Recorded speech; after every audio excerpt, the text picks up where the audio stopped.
And good afternoon. Welcome to the Meltdown. I hope you folks are having a great day. I always want people to grab a pen and a piece of paper. It's just an opportunity in the event that I say something that really kicks something loose and you want to chat about it, you can take the note. But the other side of that is you can write down my email address, my phone number, the email address, Brett, B-R-E-T-T, at thegoldexchange.net. You can call the store directly at 281-548-2646. That's 281-548-2646. And if you hit option 0, you will get a live operator, someone to talk to, and you won't get tracked in the phone system. So today is a good day. If you're a metals person, you're watching the Dow, everything is in the green, markets are moving up. Platinum moving faster than gold again today by 0.5%. Doesn't seem like a lot, but now it's a 10% premium over the price of gold. A year or so ago, we were talking about a 10% discount, and so just in the spread value, you would have picked up 20 points. That's not a bad return. You certainly wouldn't show up in Humble throwing rocks at me. Now, look at the Dow. We're setting new records, 735. Trying to say too many things at the same time. The dollar is down. Foreign currencies are up. Oil is up. Folks, I'm going to tell you this, and I mean it with all the sincerity in the world. With the midterm elections came a lot of decisions made around the country here at our own backyard. The Astrodome will be reduced to a pile of rubble. We turned down spending a couple $100 million to keep the building alive. And things change, and they change rather quickly. No marketing, no impetus to save the dome is what doomed it, not the fact that it's just old. And so what I want to tell you is that, and this was a question that was just asked of me, when will the bombs really go off? What's going to set all the wheels in motion that collapse the economies of the world the way we know it? And I'm going to tell you, I don't have the answer. I can tell you clearly that the course that's been selected is the wrong tact to take. Now, for all the debate over compromise between the Democrats, the Republicans, the Tea Party, the Independents, the infighting amongst the parties themselves, because, like I said the other day, a good friend is very, very devout Republican, realizes that even the Republican Party has it in for itself. Nothing's going to change until change occurs. And that change is going to come in the form of a major change in the economy. Now, I can tell you that silver popped over $22 earlier today. I can tell you we're trading at $21.91 in the futures market. That's 5,000 ounces of silver. And the banks are going to write the tickets. If you've got the credit, they're going to let you put the money on margin. It's going to be the usual 4 or 5 to 1. Just like trying to buy a house is now going to be as little as 20 to 1. That's what caused the real estate bubble to burst in 2008. And here we are 5 years later trying to stoke the fire, and all it's going to do is blow up in our face. Precious metals in and of themselves, if you listen to the paper traders, I'm talking about stockbrokers and bond salesmen, I'm talking about your money manager, financial planner, your next door neighbor, the postman. Everyone buys into the equities markets, and all they're buying is paper. Now, there's a competitor of mine that makes a couple of great advertisements that I get to see pretty regularly because obviously I'm a coin guy, and that's how Google picks me up. It converts a retirement plan into paper. It converts your home into paper because that's really what it is. Even when you liquidate a piece of real estate, you're given funny money. We call them US dollars. You could put it in any other foreign currency and you're going to take the same amount of risk every day. Good friend of mine 25 years ago wanted to take a picture with 1 million pieces of currency. So at the time he was down in Mexico. He took a paycheck and converted it into pesos. Just so happened that that night there was a 20% devaluation of his paycheck, and his million pesos dropped to 800,000 pesos, and he was SOL. And that's not the Statue of Liberty. Owning gold and silver and rare coins are the hedge that protects you against all of the chaos, all of the concern in the economy, and ultimately, it's an opportunity for you to be able to sit back, price shop, and use the internet to your advantage, not your disadvantage. I get a lot of email, and I truly get bombarded with it. Most companies I've never heard of, and I've never inquired and tried to get anyone's information because, frankly, I don't really care. The theories and the formulas that I've formulated and I brought to the marketplace were created in my own little mind and brought down to salespeople and my staff to be able to convey a message that makes more sense than it doesn't. And now companies are riding on my coattail, which is fine with me because most of the companies are bigger and I ride on their coattail and I look at what other people tell me they're getting promoted, and if it makes sense and we haven't seen a major market move, we buy into it and we'll follow them. And so part of this really is for you to keep your eyes and your ears open and reach out for me. Talk to me about things. Now, I'm watching the news. The city of Washington okays a $15 minimum wage. If you're in Houston, Texas, that's double the minimum wage here practically. But the cost of living is that much higher. You gotta make that much money. I talked to a school teacher, I want to say this was probably back in 1985 or 86. I was on a flight from Chicago to Vero Beach, Florida. And the lady I was sitting next to had 3 apples in her hand, and she was protecting them. And, you know, I'm an inquisitive 26-year-old, and this lady was probably in her late 30s or early 40s, and I asked her, I said, those apples must be really valuable because you are protecting them. And she looked at me and she said, they were $6 a piece. And I was just in shock, wondering what the heck was in them. The regular red delicious apples. She lives at the time in Nome, Alaska.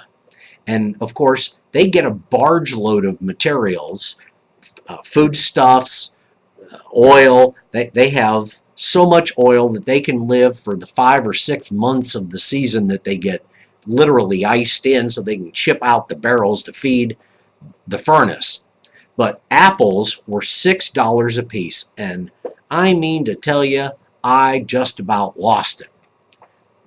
Of course, then I had to ask her, knowing that at the time I had a brother who wanted to get into teaching, how much do you make? And her minimum wage here in Texas would have been about $23,000. She was making $100,000. Seemed like a lot of money, and of course, on first glance, I thought my brother was being shortchanged, but then when you go back to the $6 apple, you realize it's all about where you live and what you need and what you're willing to spend. And so that's what I'm going to tell you folks. I'm going to tell you that it was released that 50 million people still live in poverty in the United States, and that's of a population that is somewhere in the neighborhood of about 315 million or so. Starbucks is going to put out and hire a commitment of 10,000 veterans. And so that will be my accolade for the day, is that 10,000 more people can come out of unemployment, potentially. But don't forget they're minimum wage jobs. And so the government, the Department of Labor, ADP, will utilize those figures and make everything sound better because that's what the government does. I'm going to tell you that if you aren't buying gold and silver and rare coins at these prices, you're missing the boat. I will constantly reiterate, I can't tell you where the bottom of a market is.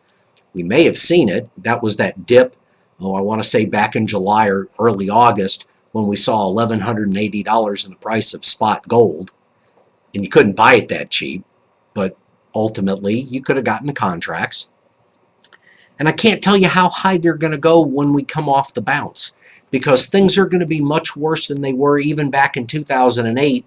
Don't forget, we call 2008 the bottom of a market. Different markets bottomed over a period of time. I'm going to tell you that silver dollars are more in vogue. They're more sought after today than they've ever been. And whether you're building peace dollars or Morgan silver dollars, or you're going into bus dollars and you're going all the way back to the 1790s and the early 1800s, 200-year-old coins that you can buy for a couple of few $1,000s, the basal value. Now, not the silver value. That's the intrinsic value, different term. Those coins are rare. They get more rare, and you can spend hundreds of thousands of dollars on them if you so choose. Today's dollars down the road aren't going to have the same value. We know that to be the case. And I had people coming in the store the last 2 days asking me about foreign currencies, that the Chinese and the Japanese and the Russians and the Iranians and the Iraqis don't want the dollar to survive as the world reserve currency. And if the world reserve currency goes into the toilet, folks, everything goes down. Well, gold and silver and rare coins appreciate. Now, you're going to be somebody who says, Brett, I can buy silver. Right now, silver rounds. Give me a moment. Let's get a nice fresh sheet. The updated price for silver rounds, if you're buying quantities of, say, 500 or so, I can probably get for around $24.80. Any less than the quantity, and you're going to be pushing $25 or $26. Go to Silver American Eagles. The premium will go up closer to $28 per coin. And all of this is going to be based on what ticker you're looking at and what vendor you're dealing with and what company you're dealing with. There are certain trades I'm not going to take. Whether you tell me something that you shouldn't have, and I want you to be honest, I don't want you to lie, but I'm going to be honest about it, and I'm not taking that trade if it's not a smart trade. I love European gold. I love different sizes. I love different qualities, the grade. I love U.S. minted material. I talked about the $2.50 Indian set yesterday. I mentioned spouse coins. I've done that several different times. I love gold American Eagles. If you're buying proof gold American Eagles and you're doing it in your IRA, there is a way to do it in such a fashion that you secure a third, and a third because it simply makes sense. And folks, lots of guys are on telephones. Lots of ladies are too. And being a student of the game isn't a question of making sure that your skills are honed for those 6 or 8 hours you're on a telephone. I'm talking about in the middle of the night, what are you reading? What are you watching? Who are you listening to? What the direction is all of the market play going to be? And yes, Chris Christie will be probably making a run in 2016. I'm talking about what do you do? And whether you're working with $100, $1,000, $10 million, or $100 million, the time to secure your wealth is now. And you've got to deal with somebody who's got the experience, not the company necessarily, because there are companies that are short-term that have guys that have been around for a while. You might want to ask why they've moved, but ultimately, I've been doing this since the 80s. And I've been on my own, in my own business, since 1996. Now, I did a startup earlier. I went and consulted a little bit, and then I decided to go to work for a bigger company. It was a great training ground from a standpoint of providing marketing. But the bottom line is, you better know the trend, you better understand why you buy certain things, and I'm going to tell you point blank, I love inexpensive silver. And I like 40% half dollars. Those were made from 1965 to 1970, Kennedy half dollars. I love silver proof sets and mint sets. And I'm talking about the ones that are modern. I don't even mind the ones that go back in time. I bought a large collection, a large cachet of sets from the 30s and 40s and 50s, and the coins were popped out. There's pennies, nickels, dimes, quarters, and half dollars. They're headed to the grading service. If the coins will grade in the areas of mint state 65 to mint state 68 or 69, there's no telling what the values can be. And I'm talking about coins that may trade for $10, that if you took the melt value of the coin, you might only be talking about something that's worth $2. It's the fact that there are collectors. And the collector market equates, I've heard some people estimate as much as 50% of the coin market, quote, is captured by collectors. Now, you may be somebody who looks through your pocket change after you go through a fast food restaurant or when you go to a mall, and you just pick through it looking for the wheat pennies, or maybe it's the pre-1964 dimes, quarters, or half dollars. You look for coins that have a reason to be more valuable than what their face value is. I love going to auctions. I love representing my clients. I like to crack out coins. I like to try to upgrade them, and I've been very successful the last few months. And so I will provide that service to you pretty much at any time. It's about understanding why the formula of a third, and a third works so well. Now, I've got some friends that are familiar and around sports figures. And sports figures, athletes, are absolutely inundated by presentations. People that want to sell them whatever their wares are. I'm going to tell you that this is a group that on any given moment can literally say they lose their career. It can be planting a foot wrong. It can be making a juke step. It could be somebody tackling them improperly if you were talking about football or soccer or even in rugby. In baseball, you can get hit by a pitch. Heck, they're throwing an apple at you at 95 miles an hour. It's a rock, and if it hits you, it hurts. So you can kind of shake off the shot in the arm, but if it took your temple, you might be dead. And so my point is that here are people with major net worths that are looking to protect themselves. I want to do it in the forms of gold and silver and rare coins. And yes, the market is a little bit stronger commission-wise in a rare coin, but you know what? I'm going to shoot you straight. I'm going to tell you what you want to do based on your goals and objectives. We match the coins up. I love copper coins that are dated in the 1790s and the first part of the 1800s. Doesn't matter to me whether it's a half cent or a large cent. Coins are neat. They were original coins of commerce. And a lot of you will put material in your safety deposit box. It is absolutely illegal to put cash in there. And so many of you will use other forms of collectibles to do so. I don't want you doing it. I want you to get a safe. I want you to make sure that you understand why you want to own certain things, why you've got to own different types of things, and ultimately whether you're talking about owning a 40%, 20% split of rare coins and precious metals. The top part of the portfolio should be American minted material. It always should be that. Shouldn't even be a question. I love $5, $10, and $20 Liberty and St. Gaudens gold pieces. I don't mind if they're the low-grade, damaged quality. They've been cleaned or polished or chewed on. Doesn't matter as long as the gold's not missing. Put it in the first third. The second third carries a premium, not necessarily over the intrinsic value, although that will be the case. It's over what the coins trade for on the computer network called CCE.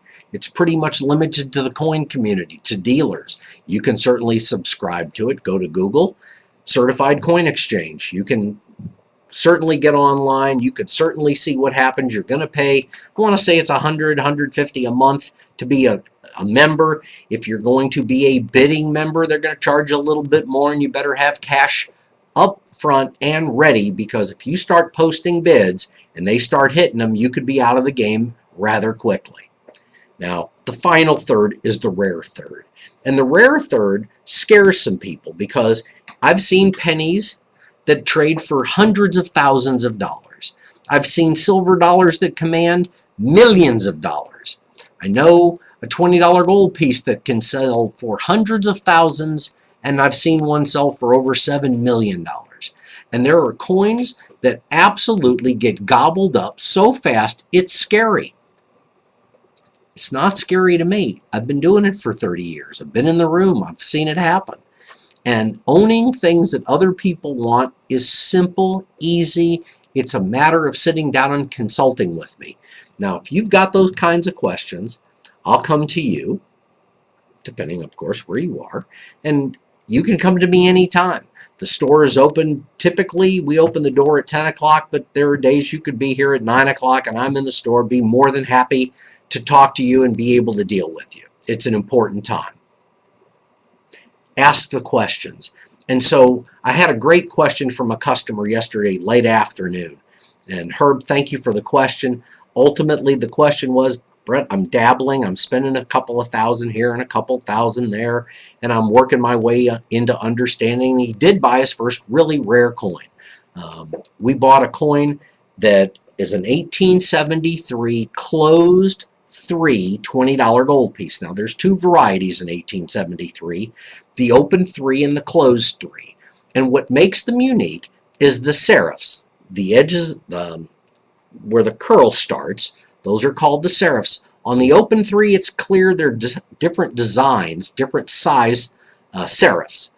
On the closed 3, it almost looks like an 8, and that's the difference in the engravers that were making the coins. Now, it happened in the Philadelphia Mint. It happened at the San Francisco Mint. At the Philadelphia Mint, the closed 3 is the rare variety. At the San Francisco Mint, it's the open 3. So what I had talked to Herb about, what we were originally pricing, was an 1873 open 3 $20 gold piece, mint state 61. That meant the coin was uncirculated. It was going to sell for $2,900. Coin NGC or PCGS graded.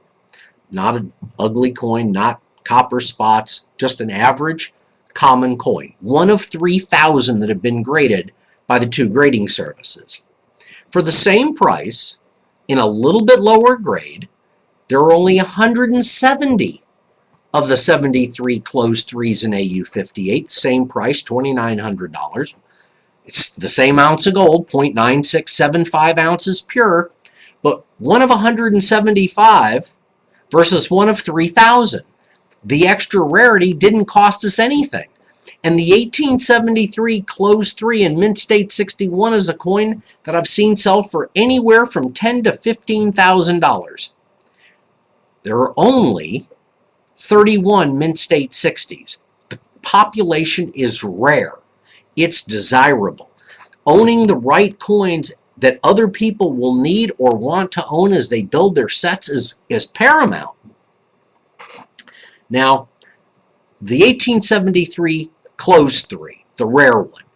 In mint state 62, there are only 9 coins that have been graded by NGC and PCGS, according to my last CCE update. I've seen those coins sell from $25,000 to $40,000. And it all depends on the look of the coin.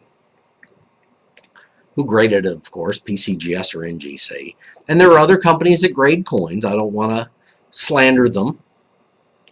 But only CCE represents NGC and PCGS because they've been around, and the principles of the company, the consistency in the grading, have us relying, the dealer community, on the system and on their grading.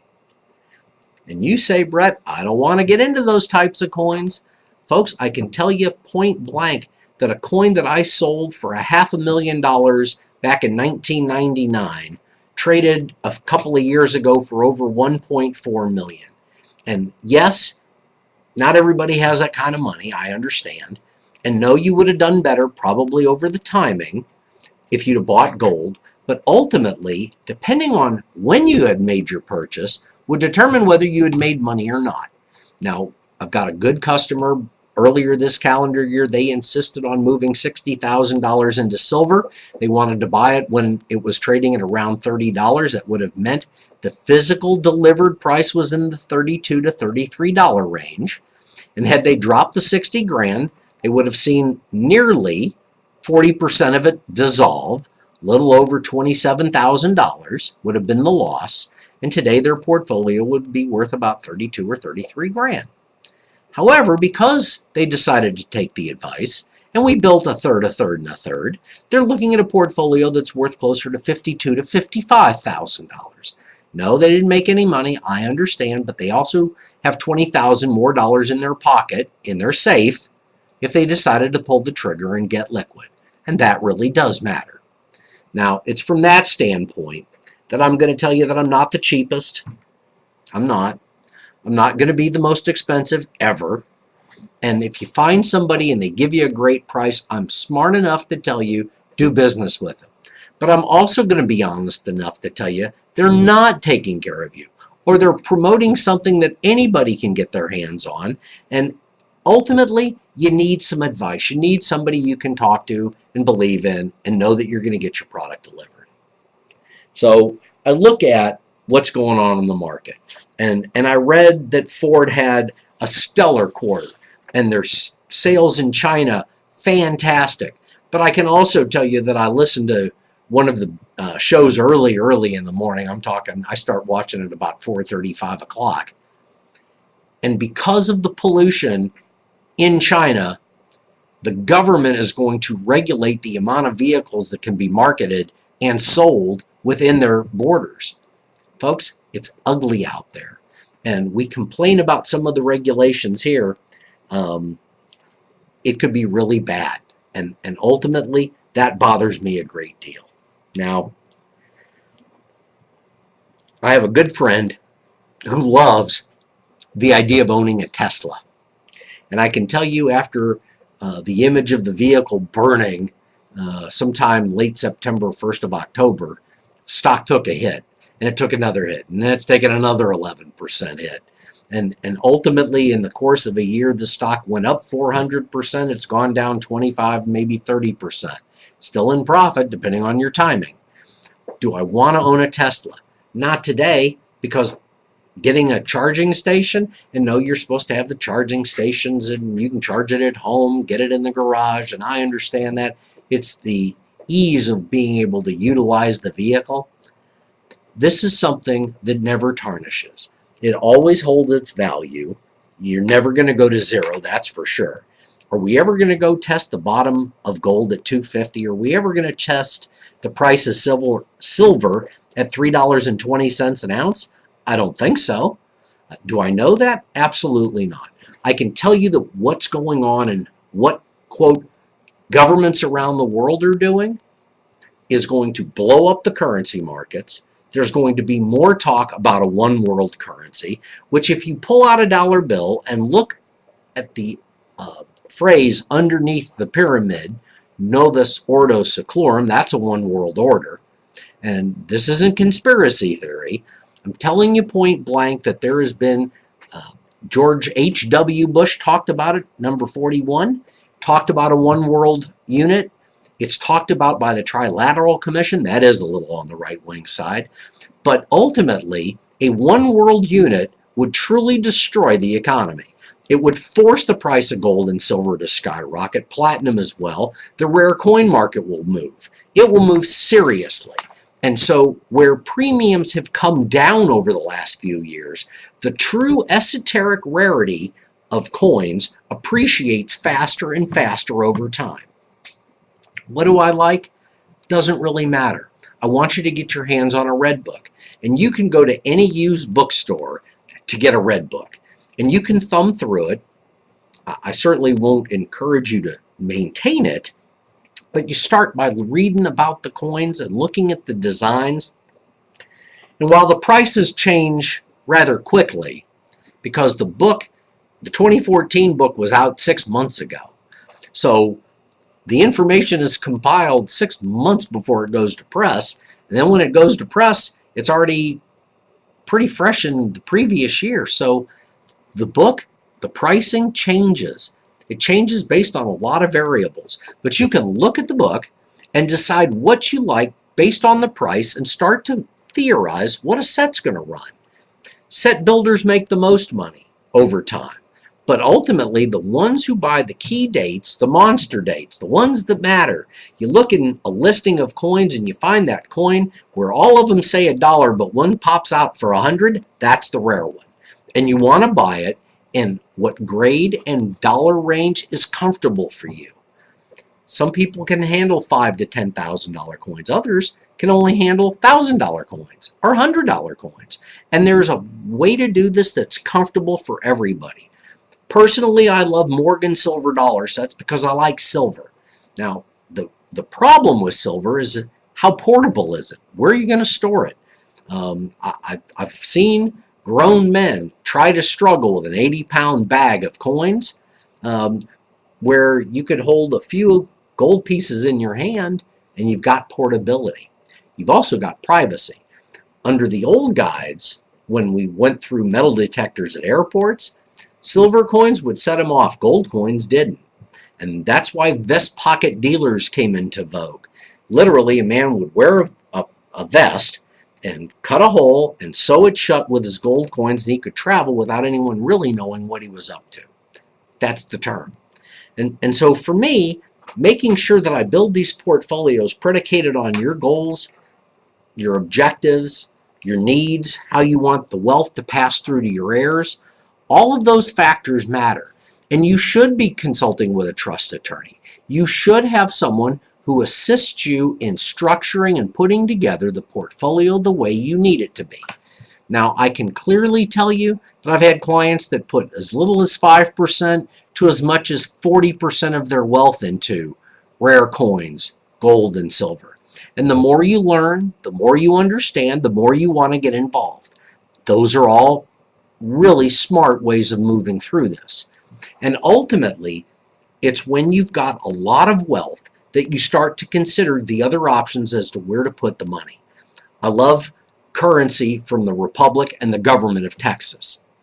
I love the bonds. I love the 13 coin sets. And if you visit texascommem.com, all you got to do is go to the meltdown.com, click the banner. There's several different banners. Michael's about to try, and I think on Friday we're going to start uploading our new website, make it a little easier to navigate. But if you go to the meltdown.com, click on Texas Commem, there's a video there. It'll help educate you a little bit. It'll give you more information. It'll help lead you into other areas that we can talk and discuss. This is not a get-rich-quick scheme, and don't ever believe that if someone tells you it is. Ultimately, there are fundamental reasons to get involved in certain types of coins, and you get involved in those types of coins, one, because you like them. I hate buying something I don't like. Ultimately, it's for the future value, whether that's something you've got to fall back on or your heirs fall back on.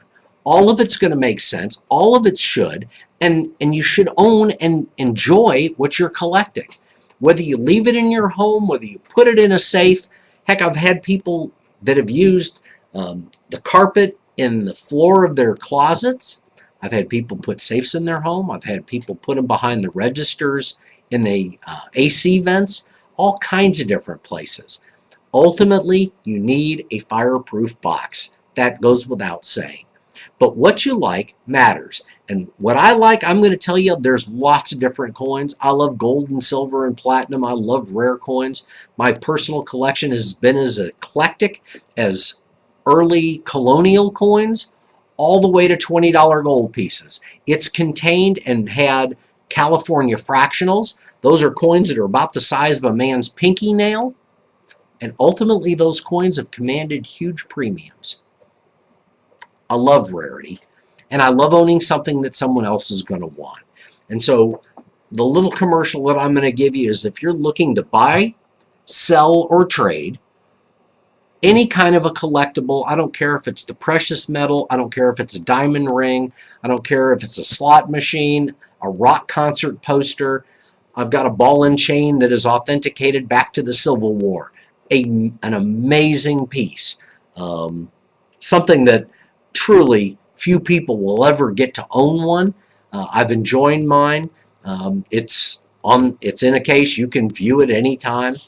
Folks, come by the Gold Exchange. We're at 113 West 1st Street. If you can take a good photograph and you want to email that to me and let me see what you've got, my email address is Brett, B-R-E-T-T, at thegoldexchange.net. That's Brett with 2 T's, thegoldexchange.net, exactly the way it sounds. I'll be more than happy to respond to your email. Tell me what you've got. Make sure you identify it, because I'm not the fastest to opening attachments anymore. But ultimately, I love to buy things. I love to sell them. I love to make a market in them. And if you're dealing with somebody and you're happy with the dealer, it is important that you get a second opinion. It's critical, as a matter of fact. When I first got in the industry, I was talking to a gentleman. He had seen one of our ads for the company that I represented at the time, and he told me he loved the deal, and he'd buy something and he'd be back around in probably 8 or 10 months. And I said, well, okay, why every 8 or 10 months? Just to be nice. Told me that he had a dozen coin dealers that he dealt with. And I said, well, sir, I'm going to tell you something. This was in my youth. Maybe it's the time to not do business with me and find, of these other dozen guys, the guy who you like the most, and get the next guy in line and keep the first guy honest, and talk to them and fire everybody else. That would be what I would tell you to do. Well, he took the advice and he didn't buy from me, and he did pick up the phone and call somebody else. And I'm okay with that, because if you're going to do business with a dozen different people, all you're really telling me is that I get to make one shot at you a year and I'm going to take my best shot. Well, I don't want to treat anybody that way.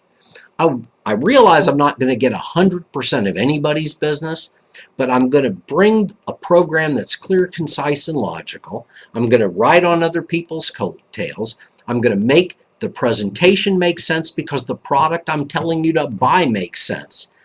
Other people are going to want it. I believe there's going to be upside. I'm going to protect what you've got. And folks, that's what more people tell me right now than anything, is that they don't want to necessarily make money, but they sure as heck don't want to lose it, and they sure don't want to go to zero. I can tell you personally, zero is a nasty place to be, and all it makes you want to do is rebound and recover and do better. Now, that having been said, if you've got specific coins or precious metals you want to get a quote, you can call toll-free if you're outside of the Houston market. That's 877-705-2646. Locally, 281-548-2646. Hit option 0 no matter what number you call, and avoid getting trapped in the phone system. Visit themeltdown.com. The show that I do is typically about 45 minutes, and I'm going to work Michael over again after the show and see if we're going to be ready to do a live podcast going into next week. I am going to try to get to a morning uplink where I go on for about 30 minutes or so, and then in the afternoon we'll probably come back for another 30 minutes. And in between, there's a lot of different things to discuss. The inventory is growing again. We're going to help make things available to you that just simply make sense. Anyway, if you got questions, please reach out to me. You've got a number of different ways to do it. I never want to get off air without thanking Texas Children's Hospital. They are the foundation and the people that I love and support with everything I've got in my body when I pray to God. The Downs Clinic means a lot to me. My son Jason has very mild Downs. Dr. Ostermeyer has moved her facility off of the Fannin location at Texas Children's. But if you go to themeltdown.com, you can provide a donation, a tithe, or an offering. Your information is kept anonymous for me, but it'll be typical. Your name, address, city, state, zip, phone number, the amount of money you want to contribute. It's all kept away from me. I don't have anything to do with it. And folks, if you go and you would like to help the Ronald McDonald House at Texas Children's, if you can provide a hot meal for 30 to 50 people every night or any night, please call 832-824-8600. That's 832-824-8600. Nancy Allen and her staff will be more than happy to help accommodate you. If you can provide a tithe or an offering, they'll take that as well. I appreciate the doctors, the nurses, the staff, and of course the volunteers at Texas Children's, everywhere else throughout the medical center, and anywhere where children are being helped. Now, folks, we'll be back tomorrow at 2 o'clock. If you have any questions, email me. I appreciate you listening. Have a great day. God bless you.